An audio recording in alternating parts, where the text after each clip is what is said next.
Vamos a orar, hermanos, pidiendo la dirección de nuestro Dios para estudiar su palabra.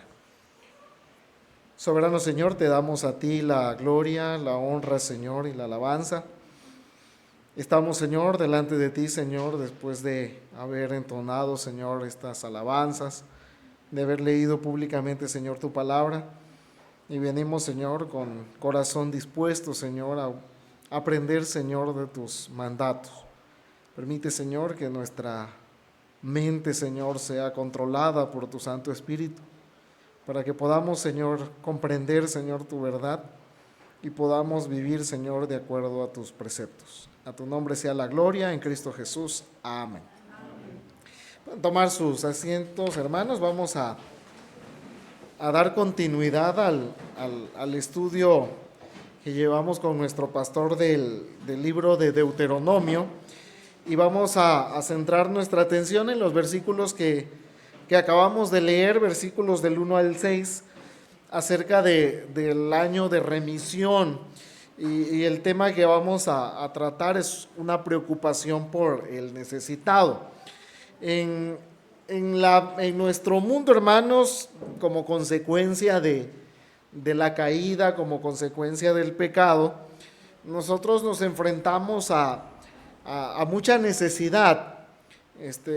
Solamente con ver las noticias o incluso salir a la calle, vamos a notar que las personas padecen necesidad. Vemos hambre, vemos escasez, vemos pobreza. Esta semana que salía yo a hacer un trabajo, me encontré a una persona en la basura buscando algunos botellas de plástico para vender, y me comentó: es que es mi cumpleaños y quisiera comprarme una galleta o algo dulce, me comentó esta persona. Ahí le cooperamos para un postrecito, pero vemos esa necesidad, y nosotros mismos en muchas ocasiones pasamos por esa necesidad. Tanto el creyente como el incrédulo por igual enfrentan situaciones de necesidad, de menester, de carestía, de escasez. Entonces, esto no tiene que ver con que si estamos en Cristo, esta situación no se va a presentar para nosotros. También viene a nosotros y a cualquier persona por igual. Ante esta situación, ¿cómo debemos proceder? ¿Qué debemos hacer? ¿Será que debemos dar todo lo que tenemos? ¿O debemos decir: ¿saben qué? Para mi familia es todo y los demás que se rasquen como puedan? El Señor, en su infinita sabiduría, nos traza pautas en toda la Escritura, y este texto es uno de esas pautas, para que podamos tener una preocupación genuina por los necesitados, particularmente para la familia de la fe. Decía un antiguo proverbio oriental, que de hecho leí hace ya algunos años. Este proverbio dice: el que da a los pobres le presta al Eterno. Entonces, hermanos, en este texto vamos a tratar de ver esa preocupación que el Señor tiene por la necesidad física y material. Lo vamos a hacer en un bosquejo muy sencillo. Van a ser 4 puntos. Primero veremos el año de remisión en el contexto en que fue dado.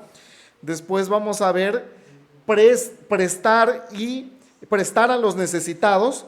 Después vamos a ver qué debemos hacer nosotros como necesitados. Y finalmente la bendición prometida, para ir a una aplicación final. Entonces vamos a comenzar viendo este pasaje en el contexto en que fue entregado. Aquí los 6 versículos que leímos nos hablan de un evento que se llama el año de remisión. Recordemos, como hemos escuchado en domingos anteriores, los israelitas todavía no estaban en su tierra. Estaban ya en los últimos días de su peregrinaje en el desierto, y el Señor, en el libro de Deuteronomio, a través de Moisés, Dios reafirma muchos de estos mandamientos. Algunos de estos ya estaban escritos en otras secciones de la ley, y el Señor les da la normativa o la manera en que ellos deben afrontar mucho de la vida que ya tendrían en la tierra prometida. Uno de estos eventos era el año de remisión y básicamente consistía en lo siguiente. Como en esa sociedad, en la sociedad judía como en cualquier otra, iba a haber personas en necesidad, iba a haber personas a los cuales iban a estar en situación vulnerable. Un grupo muy vulnerable que de manera continua se presenta en la Escritura eran los huérfanos y las viudas. Y además de eso había posiblemente algunas personas cuyos negocios o cuyo trabajo no produjera el fruto suficiente en determinado momento. En la antigüedad y en las sociedades del estilo del cercano oriente, que eran muy agrícolas, estaban siempre a expensas de un desastre, una sequía, una inundación, una plaga de algunos animales, podía dar con el traste, con toda la ganancia. Y si la cosecha se echaba a perder, era un año que la persona iba a estar en situación de necesidad. Entonces, en ese contexto, muchos recurrían a préstamos. Y el préstamo usualmente no era en dinero, sino a veces era incluso en animales o en semillas. Y la costumbre del cercano oriente era que se grabara ese préstamo con algún interés. Y muchos de estos campesinos pues realmente trabajaban los siguientes años dando el fruto de su cosecha para el pago de los intereses, y de esta manera no perdieran sus propiedades, sus tierras. El Señor no quería que eso se replicara en la nación de Israel. Por lo tanto, estableció que ese evento que se iba a presentar, iban a haber necesitados, iban a haber algunas personas que tuvieran una mala cosecha o un desastre que los limitara en sus ingresos. Y Dios les dice, ¿sabe qué? Cada 6 años, la deuda que se tenga y que no se haya podido pagar va a quedar cancelada, ¿sí? A lo mejor para nosotros puede llegar a sonar un poco extraño, ¿no? Pero el año de remisión podría ser en 2 años, por ejemplo. Si alguno de nosotros recurría a un préstamo entre sus hermanos, en 2 años, si no se había podido pagar el préstamo quedaba cancelado, ¿sí? Entonces, las personas no tendrían que preocuparse de alguna manera de liquidar completamente el préstamo, porque Dios había establecido que ese año todo era borrón y cuenta nueva, ¿no? Y todavía había algo más, el jubileo que se daba a los 50 años, que incluso si habías comprado una propiedad tenías que devolverla a su dueño original. Entonces, Dios en su infinita sabiduría estableció este sistema. A los 7 años el préstamo debía ser condonado, el deudor ya no tenía que preocuparse por pagar demasiados intereses o ninguno en realidad, y eso demostraba la preocupación de Dios demuestra la preocupación de Dios por las personas en necesidad. Como es natural y dado el pecado arraigado en la humanidad, había algunas cosas que podrían presentarse y dificultar un poco el hecho o el evento del año de la remisión. En algunos momentos, cuando ya era el año sexto, algunas personas ya encontraban muy difícil otorgar un préstamo, porque sabían que al siguiente año ya básicamente se daba por perdido.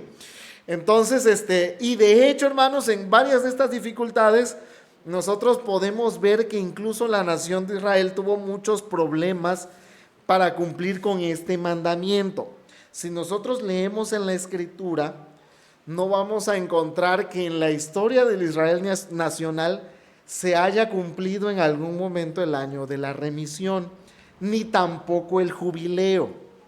Fue de hecho una de las razones por las cuales Dios castiga a la nación, y en Jeremías les dice, van a estar 70 años desolados para que la nación y la tierra que yo les he dado se recupere de todo el abuso que tuvieron en el tiempo que estuvieron en la tierra. Entonces, esta medida, hermanos, realmente requería de un gran nivel de fe y confianza en el Señor, porque tú necesitabas socorrer al necesitado y básicamente no esperar mucho o no tener mucha esperanza de que se te devolviera el monto del préstamo. Sin embargo, la economía divina no funcionaba o no funciona tal vez como nosotros podemos verla desde nuestro lado mundano.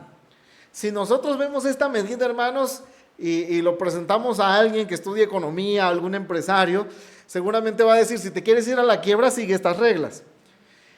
Pero Dios, hermanos, le dice a la nación, ten fe, hazlo, y dice, sabes que yo te voy a prosperar. Como vamos a ver al final, el versículo 6, dice que ellos serían bendecidos y que darían prestado y no tendrían que solicitar ningún préstamo. ¿Sale? Entonces, ese fue el contexto en el cual Dios da la ley del año de remisión. Es relativamente fácil de entender, sin embargo, a la manera de practicarlo ya no llegó a ser tan fácil, o más bien se cumplió muy poco acerca de esta ordenanza. Ahora, ya vimos la historia y esto tiene muchos años, miles de años este mandato, y pareciera que a lo mejor trasladarlo a nuestra realidad no puede ser tan sencillo y directo. Nosotros, como la iglesia del nuevo pacto, del Nuevo Testamento, pues no tenemos un año de remisión como tal. Entonces, el mandamiento de socorrer al necesitado está vigente para nosotros.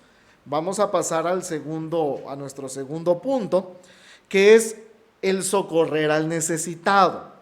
Veamos en primer lugar si este mandamiento sigue vigente, porque podríamos objetar, o alguien podría decir, ¿saben qué? Eso es para el pueblo de Israel cuando era una nación teocrática establecida. Ellos tenían esa ley civil y debían obedecerla. Pero hermanos, veamos la continuidad de este mandato a la luz de las Escrituras. Recordemos algo muy importante con respecto a la vigencia de las Escrituras. Todo sigue vigente, hermanos, a menos que Dios mismo lo derogue. Esa es una premisa muy importante. Si Dios no ha dicho esto se cancela, entonces sigue. Por ejemplo, la antigua ley ceremonial, Dios la ha derogado. Y eso lo podemos saber en el libro de Hebreos, donde se nos presenta, el escritor de Hebreos nos dice, los sacrificios y las ofrendas solo eran las figuras del Cordero perfecto que habría de ser ofrecido por nosotros. Y ya cuando Cristo presenta su ofrenda y su sacrificio perfecto, todo sacrificio animal es innecesario, incluso es ofensivo, ¿sí?, a la persona de Dios. Entonces Dios deroga la ley ceremonial de los sacrificios sangrientos. Pero con respecto a este punto, vemos una continuidad en las Escrituras del Nuevo Testamento. En Efesios 4:28 se dice, o Dios dice en el Nuevo Testamento, a partir del apóstol Pablo, que el que hurtaba, dice, no hurte más. Y añade, sino que trabaje. ¿Y para qué va a trabajar? Para que tenga que compartir, dice, con el que padece necesidad. O sea, Dios le dice a los creyentes, a nosotros, los creyentes en Cristo, que debemos ser trabajadores.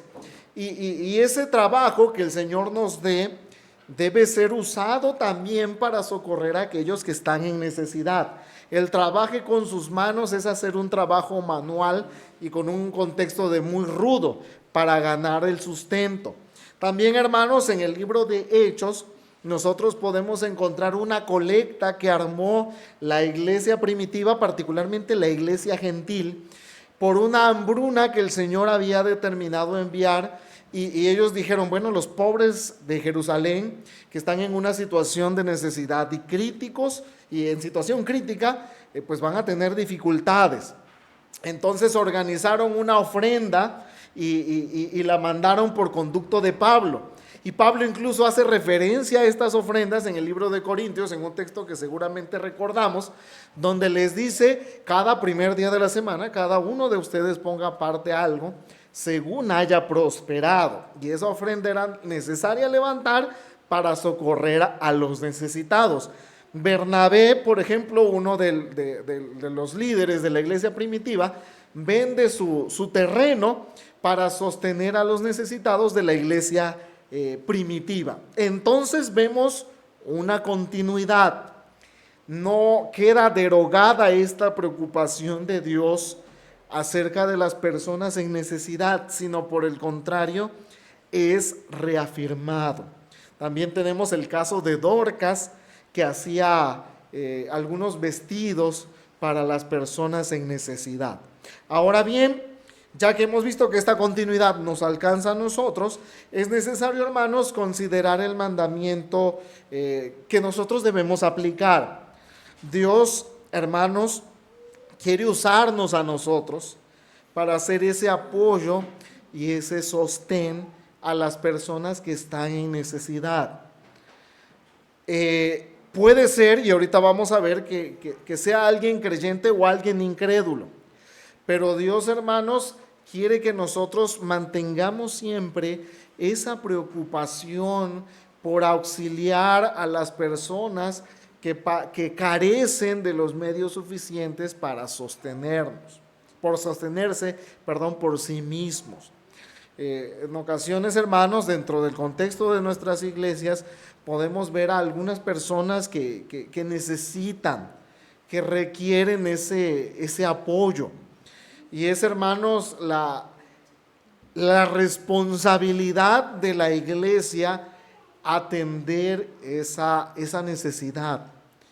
No es responsabilidad de alguien más. A veces algunos de los hermanos están solos, sin alguien que les pueda dar ese apoyo económico o sostenerlos en sus necesidades.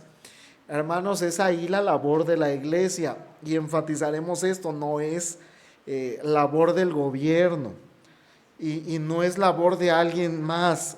Nuestros necesitados son nuestros, ¿sí? Y de hecho, hermanos, los ministerios de la misericordia han sido históricamente y nacieron en el seno de las iglesias, particularmente las iglesias protestantes que derivaron de la Reforma. Los hospitales, los primeros hospitales, las primeras escuelas, siempre tuvieron ese contexto, que tristemente, hermanos, la iglesia de nuestra generación ha puesto en un segundo plano, o en el peor de los casos lo ha abandonado por completo, ¿sí? Hermanos, ese ministerio de la misericordia tiene que estar, hermanos, presente entre nosotros, dando, hermanos, esa prioridad a la familia de la fe, sin que sea exclusivo. En este texto que leímos, en Deuteronomio 15, dice que también estaba considerado el extranjero, pero a él incluso sí tenías que pedirle que te pagara, ¿no? Pero a tu hermano en la fe, dice, a ese sí, el séptimo año debe ser perdonado. Hermanos, incluso algunos entre nosotros podemos llegar a tener lo que decimos una mala racha, ¿sí? A veces hay una inversión que salió mal, a veces la enfermedad, a veces alguien de nosotros se ha quedado sin empleo. Y hermanos, no es lo agradable al Señor que cerremos nuestro corazón ante su necesidad, ¿sí? Debemos tener presente esa responsabilidad con aquellas personas que están en esta situación de vulnerabilidad, ¿sí? La iglesia debe mantenerlo vigente y presente, ¿sí? De hecho, si nosotros vamos a la escritura, las primeras ofrendas que se levantaban tenían siempre como propósito esa ayuda al necesitado. Ese era el fin principal de la ofrenda, pues, por lo cual ellos recogían, pues, o hacían sus primeras colectas. Nosotros, hermanos, imitemos ese ejemplo para socorrer a aquellos que están en necesidad. ¿sí? Hay personas que pueden incluso estar en una necesidad permanente, que ya no pueden ganarse el pan por sus propios medios. Y es ahí, hermanos, donde nosotros como miembros del cuerpo de Cristo debemos actuar, ¿sí? El Señor Jesucristo, su preocupación principal no es o no fue en su ministerio terrenal el satisfacer la necesidad, pero había un lugar para ello. El Señor Jesucristo viene a darnos la salvación de nuestros pecados a través de su sangre, pero siempre hubo un lugar en su corazón para los pobres, para los necesitados, para el huérfano, para la viuda. Si nosotros vamos incluso al ministerio del Señor Jesucristo, veremos que su tratamiento hacia los pobres siempre fue un poco más tierno. Y hacia las personas que estaban un poquito más en situación más holgada, como el centurión, como Jairo, como que les hizo esperar un poquito más, ¿no? También para probar su fe. Entonces, hermanos, considerémonos a nosotros mismos, consideremos nuestras necesidades, hermanos. Veamos si alguno de nosotros está teniendo una situación de carestía importante y el Señor nos llama también a poder socorrerlo en esa situación. Vamos ahora a continuación a considerar algún posible abuso que pueda llegar a tener este mandamiento. Porque, hermanos, no sería la primera ocasión en la historia del cristianismo que algunos dicen, bueno, y ha pasado mucho, que algunas personas dicen, bueno, pues los demás están obligados a sostenerme, entonces pues no, ya no voy a trabajar, ¿para qué me preocupo? Si por ahí va a haber siempre una ofrenda y vamos a tener como que la vida resuelta, ¿no? Y nuestros hermanos de alguna manera me van a dar siempre lo necesario. La Escritura no nos habla de que debamos sostener o fomentar la pereza, ¿sí? Esto es muy importante. Esto no es una excusa para que nosotros dejemos de esforzar nuestras manos para sostenernos a nosotros mismos y a las personas que dependan de nosotros.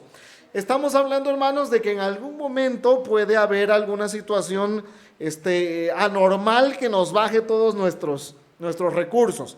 Como mencionamos hace algunos minutos, enfermedad, a lo mejor perdimos el trabajo en algún recorte, a lo mejor una inversión salió mal y estamos en una situación de necesidad. Pero tenemos la fuerza, la inteligencia para socorrernos o para sostenernos a nosotros mismos. En la época de la iglesia primitiva, hubo un grupo de personas en la iglesia de Tesalónica que tomaron una enseñanza de Pablo y la distorsionaron a su favor.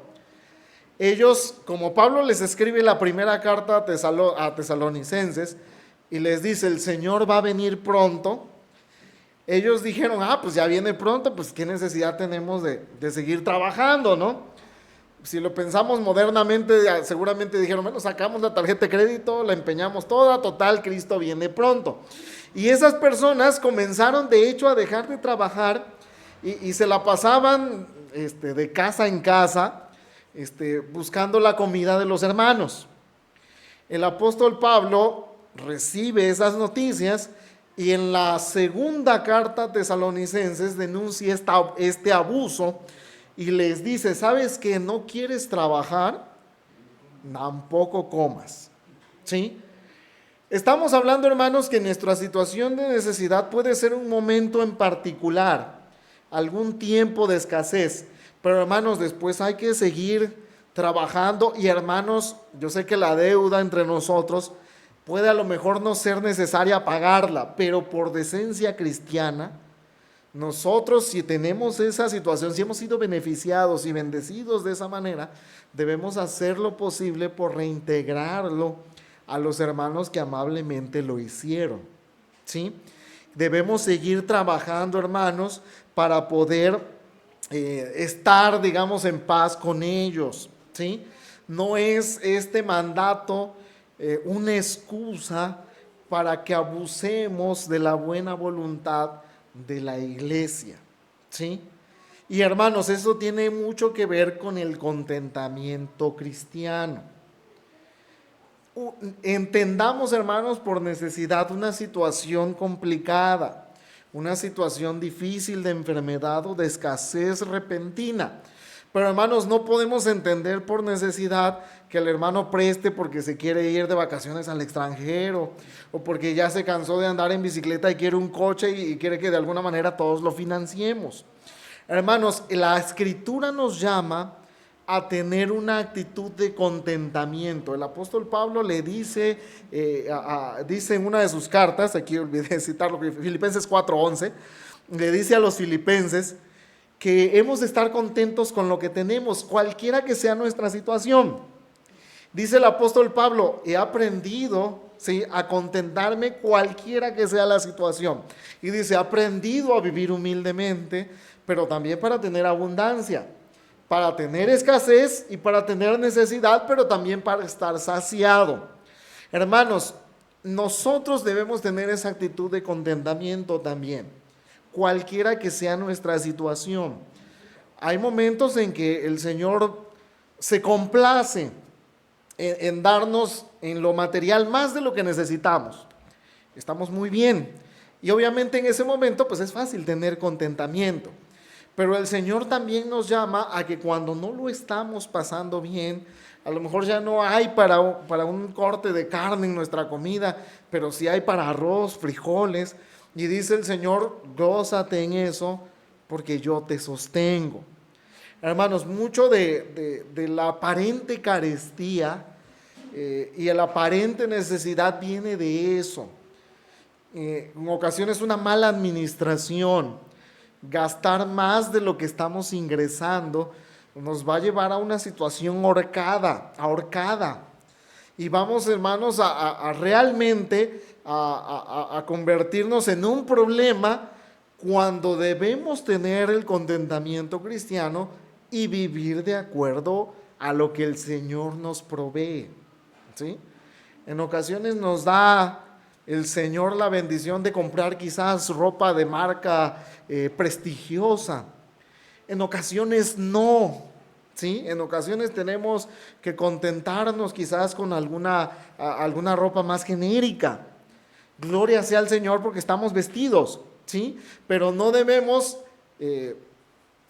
buscar la marca prestigiosa cuando no tenemos lo necesario para cubrir esa situación. Entonces, hermanos, este texto nos enseña, hermanos, a que nosotros hemos de estar satisfechos y contentos. Una necesidad es algo muy abrumador, ¿sí?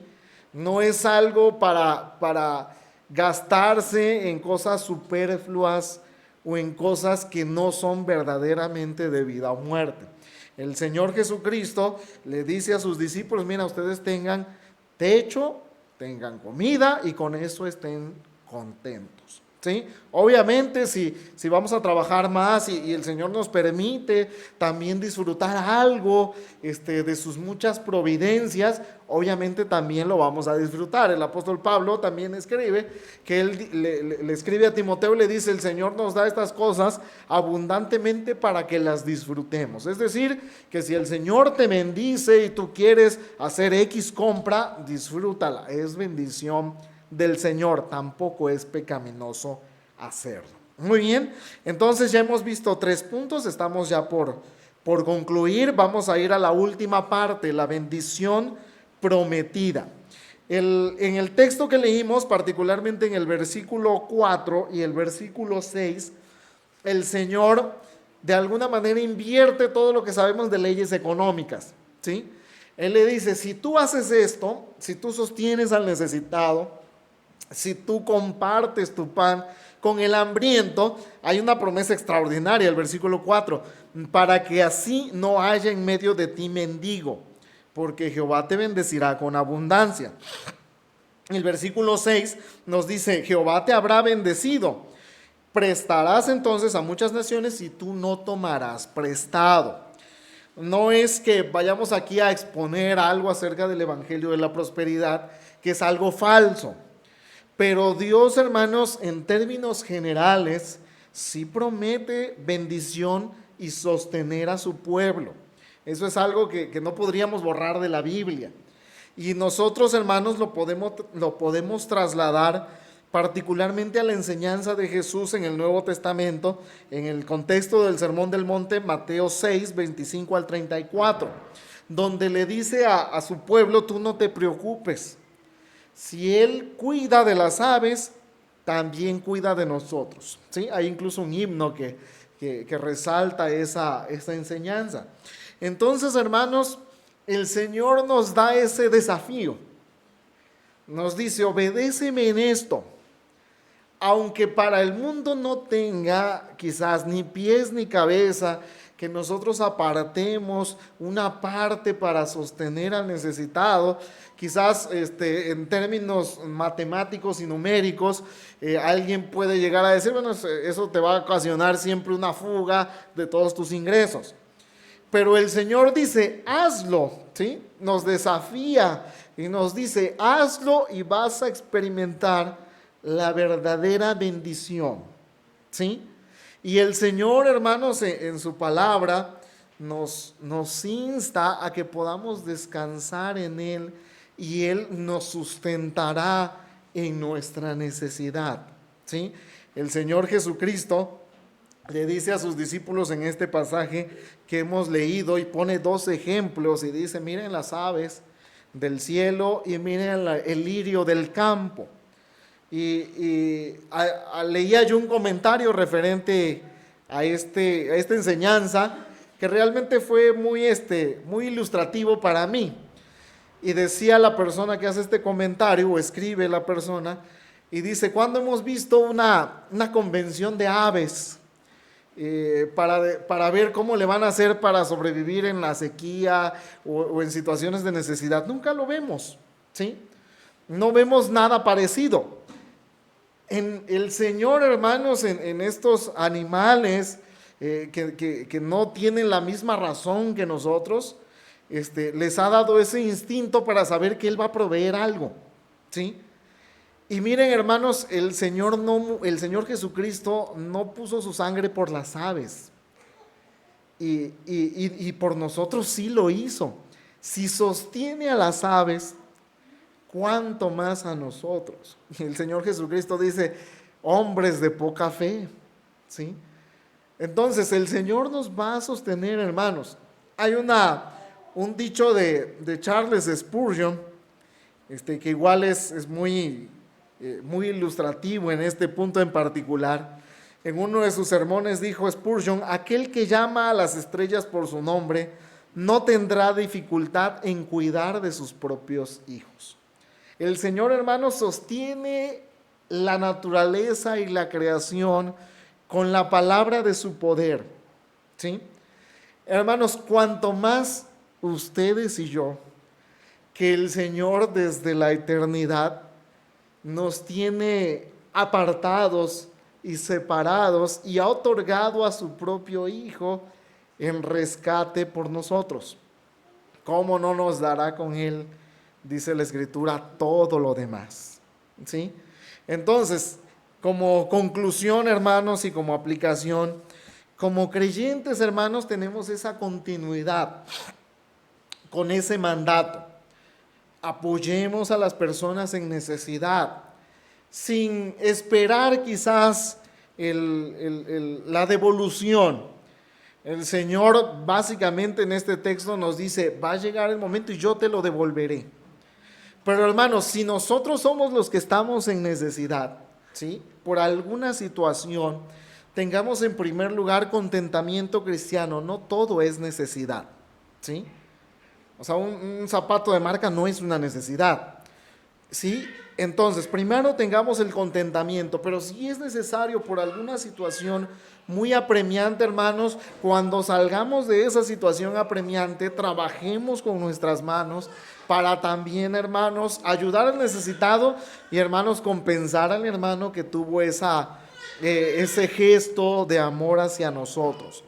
Y, hermanos, particularmente, ya como enseñanza final de este pasaje, aprendamos, hermanos, a depender del Señor.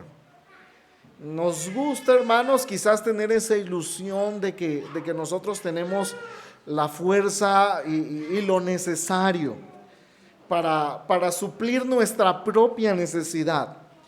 Pero, hermanos, de todo depende del Señor. En Él descansamos. A lo mejor uno pudiera pensar carnalmente, bueno, tengo una profesión, tengo un buen trabajo, tengo empresa, tengo lo que sea. Hermano, es el Señor. Y en un día, hermanos, el Señor puede dejarnos sin nada, ¿sí? Para que nosotros descansemos en Él. Concluyo con este último caso, el caso de Jonás. Jonás y su calabacera, ¿sí? La calabacera es la gran bendición de Dios, pero Jonás descansa en la calabacera, ¿sí? Jonás está alegre porque la calabacera lo sostiene. Y cuando Dios le quita la calabacera, Jonás dice, mejor mátame, Señor, porque mejor me es la muerte que la vida. En una escena que es tragicomedia prácticamente, ¿no? Uno a veces se ríe de ver a Jonás, pero hermanos, a veces nosotros somos muy parecidos a Jonás. Porque decimos, Señor, si me quitas mi calabacera, no sé qué va a hacer de mí. Volvemos de la calabacera un ídolo. Y el Señor quiere que descansemos en aquel que hizo brotar la calabacera y que nos las puede quitar, pero se encargará de que el viento solano y que el sol abrasador no nos lastime, ¿sí? Quiere el Señor que su palabra haga eco en nosotros, hermanos, para tener presente este mandato en nuestras vidas. Amén.